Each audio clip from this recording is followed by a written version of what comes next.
aujourd'hui, samedi, vous avez changé d'idée? Comme ma grand-maman disait, il y a toujours une limite.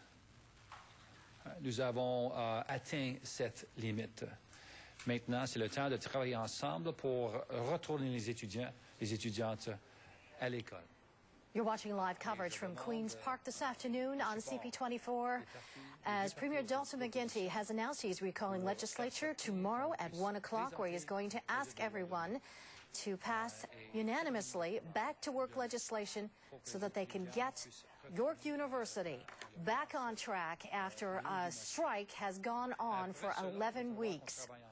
Right now, he is responding to the French journalists right now.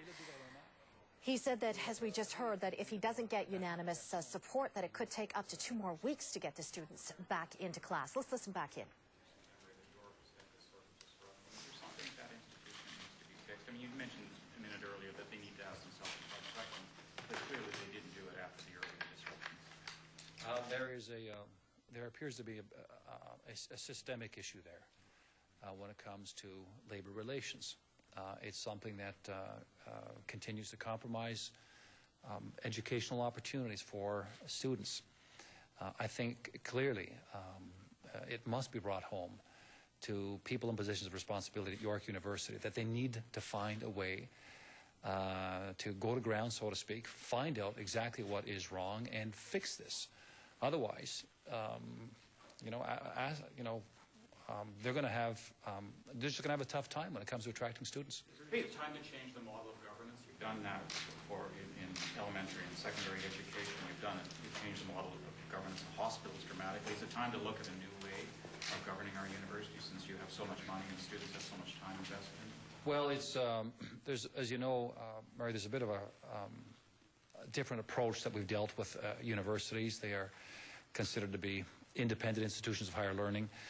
You can send a supervisor into a hospital. You can do the same kind of a thing for a board of education. We have different kinds of levers which aren't there for us when it comes to our universities, which is why governments have not really had to do the kinds of things we've done vis-a-vis hospitals and school boards in the past. But I remain hopeful that York University, the administration there in particular, will act responsibly and determine what they need to do on an ongoing basis to make sure this doesn't happen again. Premier, you're a parent of 3 children, I think, still in... Premier, the that you're giving is that it's not the union that's at fault here, it's the university. No, I'm not. It's not about, at this point in time, it's not about the administration, and it's not about the union. It's about the students. And clearly time is up. It has run its course. You could argue it's more than run its course. And our responsibility now is to do everything we can to get those kids back in the classroom. Mr. Premier, it's been clear for weeks that a deal was not going to be reached easily. Very limited negotiations.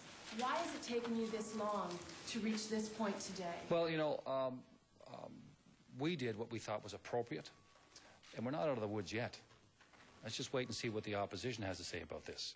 We may be here for 2 more weeks unless we get the consent of the opposition. They weren't eager, in some cases, that we proceed even the way that we are. We believe that it's really important to respect the collective bargaining process. In the overwhelming number of instances, it does work, and the parties come to a resolution, and they don't lose sight of those they are ultimately there to serve. I think this is one of those cases where the process did fail, and they did lose sight of the needs of students, and that's why we're acting. Premier, you're a parent of, I think 3 of your kids are still in university. Are they not?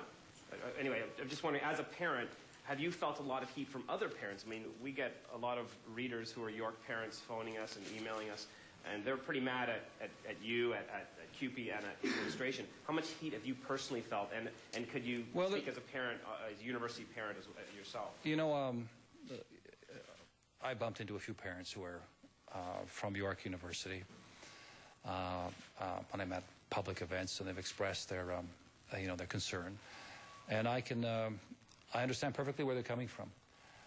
As a parent, the single most important thing that we can give to our kids is a good quality education, and to ensure that they have all the opportunities that they might want to pursue and that their talents allow them to pursue.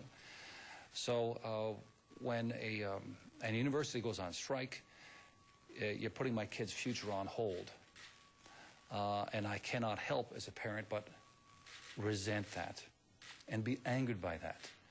This is not an academic exercise, so to speak, when it comes to what takes place inside a family. Educational aspirations, opportunities, a bright future. I mean, that's what we want for our kids. And all of that was compromised as a result of what took place at York University. I just want to conclude once again by seeking the support of the opposition parties. I know that different folks have got different views on this. I understand that. But from time to time, it's important that we come together. And in the interest of those very parents that you just referenced, and the interest of students, surely this has gone on for long enough.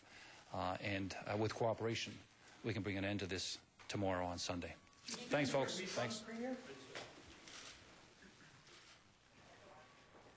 You've been watching live coverage of Premier